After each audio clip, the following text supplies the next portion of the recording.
is filed. Well, the trauma from the Boston Marathon bombing will stay with our country for a long time, and Israelis can identify. Just a few years ago, they endured one of the worst terror campaigns in modern history and still live with the threat of terror. It's been a learning experience and one that America can learn from. Here's Chris Mitchell from Jerusalem.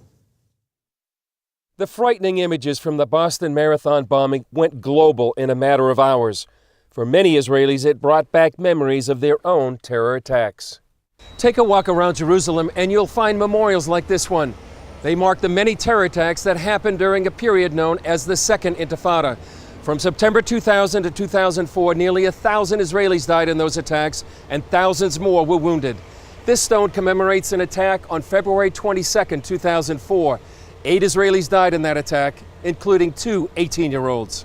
It's a terrible thing to have so much pain and suffering, and families really changed forever from this kind of an event. And such a fun event as I remember as a child, going out onto Com Ave and watching the marathon, that kind of event will have that memory associated with it. Debbie Garner grew up in Boston and now lives in Israel with her family.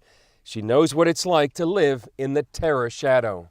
You know, you realize that sort of welcome to the club. You know, we live it day to day, and now unfortunately Boston's sort of into that club and having to take precautions that maybe weren't having to be taken in previous years. This is something that maybe one of the biggest lessons that the Americans can and should learn practically from that horrific event.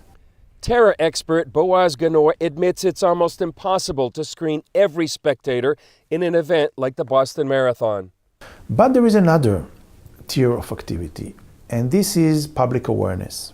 Some refers to that as resilience. And I think that public awareness in counterterrorism is an integral part of resilience. And the American is resilient in many ways, but on that respect, they need to be much more resilient and much more aware to their surroundings. Police officer Mickey Rosenfeld saw public awareness in action. A local shopkeeper noticed a suspicious package, called police, and warned bystanders. I remember that specific day being at the scene, which was in March in 2011. When the phone and the line was still open, he also asked members of the public to move out of the area because of this suspicious bag and suitcase. And what happened was, when he was on the line, so the explosion took place, and in fact, if he wouldn't have moved those members of the public out of the area, a lot of people would have been killed that day. One person died and dozens were wounded, but it could have been much worse. But that just goes to show what it is about public awareness, that as soon as people see a bag or an object, immediately they call the police, and in fact work specifically in the first few seconds in order to try and make sure that people aren't in any specific danger. While these things may be second nature for Israelis, Garner feels these lessons must be taught around the world. So I think, first of all, everyone should be aware of their surroundings at any point in time, wherever you are in the world. I mean, one day it's Boston, one day it's Tel Aviv, and one day it's Kathmandu. You know, you really don't know what's going to happen any day. But not to live life in panic or in fear all the time either. And certain precautions need to be taken. Chris Mitchell, CBN News, Jerusalem.